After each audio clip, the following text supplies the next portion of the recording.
എല്ലാവർക്കും പ്രമ്യാസ് ഫുഡ് മിസ്റ്റിലേക്ക് സ്വാഗതം. 5 മിനിറ്റിനുള്ളിൽ തയ്യാറാക്കിയെടുക്കാൻ പറ്റുന്ന നല്ല ക്രിസ്പിയും ടേസ്റ്റിയുമായിട്ടുള്ള അരിപ്പൊടി കൊണ്ടുള്ള സ്നാക്കാണിത്.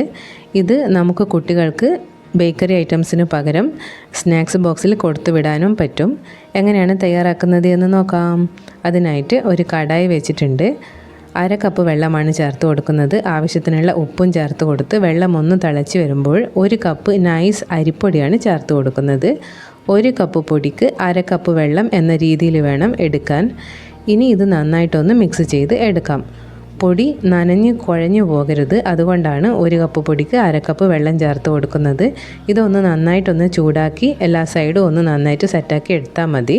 ഇനി ഇത് ബൗളിലേക്ക് മാറ്റി കൊടുത്തിട്ടുണ്ട്. ഈ ചൂടോടുകൂടി തന്നെ ഇത് കുഴച്ചെടുക്കണം. ചൂടുള്ളത് കൊണ്ട് കൈ ഒന്ന് നനച്ചിട്ട് നമുക്കിത് കുഴച്ചെടുക്കാം. അങ്ങനെയാകുമ്പോൾ ഇത് കറക്റ്റായിട്ട് കുഴച്ച് കിട്ടും. കൈ ഇടയ്ക്കിടയ്ക്കായിട്ടൊന്ന് നനച്ച് കൊടുക്കുക, എന്നിട്ട് നന്നായിട്ട് അമർത്തി കുഴച്ചെടുക്കുക.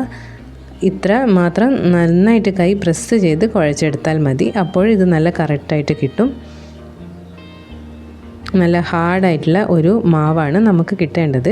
അതുകൊണ്ട് തന്നെ വെള്ളം ഇതിൽ ഒഴിച്ചു കൊടുത്താൽ സോഫ്റ്റായി പോകും. അതുകൊണ്ട് കൈ നനച്ച് കുഴച്ചെടുക്കാം. ഇപ്പോൾ നല്ല പെർഫെക്റ്റായിട്ട് കുഴച്ച് കിട്ടിയിട്ടുണ്ട്. ഇനി ഇത് പരത്തിയെടുക്കുകയാണ് ചെയ്യുന്നത്. അതിനായിട്ട് പലകയിലേക്ക് കുറച്ച് അരിപ്പൊടിയാണ് ഇട്ട് കൊടുക്കുന്നത്. ഇനി ഒരു ബോൾസാക്കി എടുത്തിട്ട് അത് നന്നായിട്ടൊന്ന് പരത്തിയെടുക്കാം. എത്രത്തോളം നൈസായിട്ട് പരത്തിയെടുക്കാൻ പറ്റുമോ അത്രത്തോളം നൈസായിട്ട് പരത്തിയെടുക്കാം. അങ്ങനെയാകുമ്പോഴാണ് ഇത് ഫ്രൈ ചെയ്തെടുക്കുമ്പോൾ നല്ല പെർഫെക്റ്റായിട്ട് കിട്ടുന്നത്.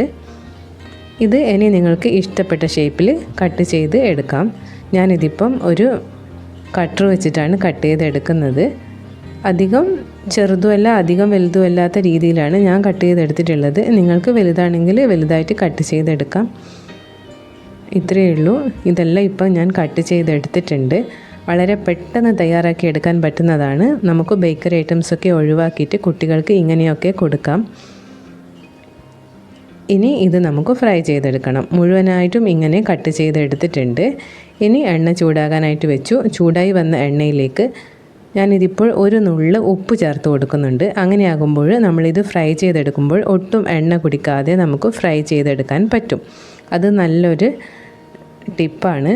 എണ്ണ പലഹാരങ്ങളൊക്കെ തയ്യാറാക്കുമ്പോൾ ഉപ്പിട്ട് കൊടുക്കുകയാണെങ്കിൽ ആദ്യം തന്നെ എണ്ണ ചൂടായി വരുന്ന സമയത്ത് ഉപ്പിട്ട് കൊടുത്ത് ഫ്രൈ ചെയ്തെടുക്കുകയാണെങ്കിൽ എണ്ണ അധികം കുടിക്കില്ല, നമുക്കധികം എണ്ണ തീർന്നു പോവുകയില്ല. ഇതിപ്പോൾ എല്ലാം ഫ്രൈ ചെയ്തെടുത്തിട്ടുണ്ട്. ആകെ 1 കപ്പ് അരിപ്പൊടിയാണ് എടുത്തിട്ടുള്ളത്. നമുക്ക് ഇത്രയും സ്നാക്ക് ആയിട്ട് കിട്ടിയിട്ടുണ്ട്. ഇനി ഇത് കുറച്ച് സ്പൈസി ആയിട്ട് കിട്ടാനായിട്ട് ഇതിലേക്ക് മുളക് പൊടിയും ഉപ്പ് പൊടിയും ചേർത്ത് കൊടുക്കുന്നുണ്ട്. താല്പര്യമുണ്ടെങ്കിൽ മാത്രം ചേർത്ത് കൊടുത്താൽ മതി. നല്ല ക്രിസ്പിയും ടേസ്റ്റിയും ആയിട്ടുള്ള സ്നാക്ക് റെഡി ആയിട്ടുണ്ട്. ഈ വീഡിയോ നിങ്ങൾക്ക് ഇഷ്ടപ്പെട്ട് കാണുമെന്ന് വിചാരിക്കുന്നു. ഇഷ്ടപ്പെടുകയാണെങ്കിൽ ലൈക്ക് ചെയ്യാൻ മറക്കല്ലേ. ഇതുവരെ സബ്സ്ക്രൈബ് ചെയ്തില്ലേ, സബ്സ്ക്രൈബ് ചെയ്ത് കൂടി സപ്പോർട്ട് ചെയ്യുക. അടുത്ത വീഡിയോ ആയിട്ട് കാണുന്നത് വരെ താങ്ക് യു.